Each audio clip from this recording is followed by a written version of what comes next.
Welcome to 108 news Telugu బులెటిన్ల ముందుగా headlines. భర్త KL రాహుల్పై Aadya Shetty ప్రశంసల జల్లు. కూటమి సర్కారుపై వైసీపీ మాజీ మంత్రి అంబటి ఫైర్. ఐపీఎల్ వేలంలో తిరుగులేని తార ఎవరి మల్లికా సాగర్. సీనియర్ నటి సీత ఇంట్లో చోరీ, కాస్ట్ తెలిసి షాక్ అయిన పోలీసులు. జైస్వాల్ రాహుల్ భాగస్వామ్యం ఆస్ట్రేలియాలో భారతదేశం తరపున అత్యధిక ఓపెనింగ్ స్టాండర్డ్గా నిలిచాయి. ఈ సందర్భంగా రాహుల్ భార్య బాలీవుడ్ నటి ఆద్యా శెట్టి తన భర్తపై ప్రశంసలు కురిపించారు.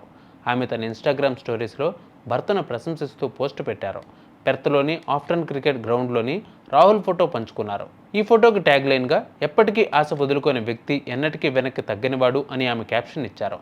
ఇప్పుడు ఈ పోస్ట్ సామాజిక మాధ్యమాల్లో వైరల్ అవుతోంది. ఇక పెద్ద టెస్ట్లో భారత్ పట్టు బిగించిందనే చెప్పాలి. మూడవ రోజు భోజన విరామానికి భారత్ 320 చేరింది. ఓవర్నెట్ స్కోర్ 172-0తో మూడవ రోజు ఆట ప్రారంభించిన టీమిండియా ధాటిగా ఆడుతోంది. దీనితో ఈ రోజంతా ఆడి ఆతిథ్య జట్టు ముందు భారీ లక్ష్యాన్ని నిర్దేశించే అవకాశం ఉంది. ఏపీలో కూటమి సర్కారుపై వైసీపీ మాజీ మంత్రి అంబటి రాంబాబు తీవ్ర ఆగ్రహం వ్యక్తం చేశారు. వైసీపీ కీలక నాయకులపై సోషల్ మీడియాలో అసత్య పోస్టులు పెడుతున్నారని అంబటి ఆరోపించారు. ఈ సందర్భంగా ఆయన మీడియాతో మాట్లాడుతూ వైసీపీ అధినేత జగన్తో పాటు వైసీపీ నేతల కుటుంబాలపై ఐటీటీపీ అనే పేరుతో అసభ్య పోస్టులు పెడుతున్నారన్నారు. ఈ నెల 17వ తేదీ నుండి 3 రోజుల పాటు అనేక పోలీస్ స్టేషన్లలో ఫిర్యాదు చేసినా, కేసులు నమోదు చేసిన దాఖలాలు లేవన్నారు. కానీ వైసీపీ క్యాడర్పై మాత్రం 300 కేసులు నమోదు చేశారని చెప్పారు. మల్లికా సాగర్ ముంబైకి చెందినవారు. ఆమె ఒక ఆర్ట్ కలెక్టర్, అంటే కళాఖండాలను సేకరిస్తూ ఉంటారు. ఆధునిక భారతీయ శిల్పకళపై నైపుణ్యం ఉన్న కన్సల్టెంట్గా ఆమె విశిష్ట గుర్తింపు పొందారు. ముంబైకి చెందిన ఆక్షన్ కంపెనీ పుండోల్స్కు సంబంధించిన వేలం పాటలను నిర్వహించడం ద్వారా ఆమె అపారమైన అనుభవాన్ని పొందారు.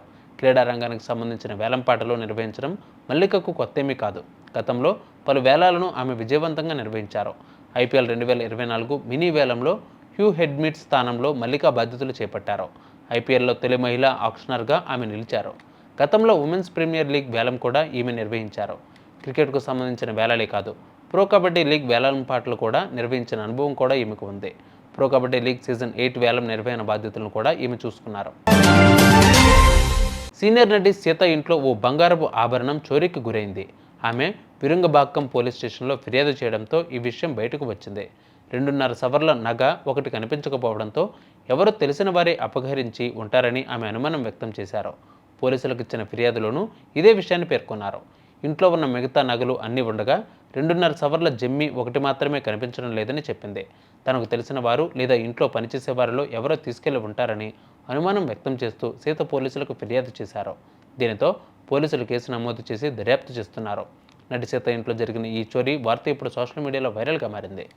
చూసారుగా ఈ బులెటిన్ అప్డేట్స్. మరిన్ని అప్డేట్స్తో మళ్ళీ మీ ముందుకు వస్తాను. అంతవరకు కీప్ వాచింగ్ 108 న్యూస్ తెలుగు.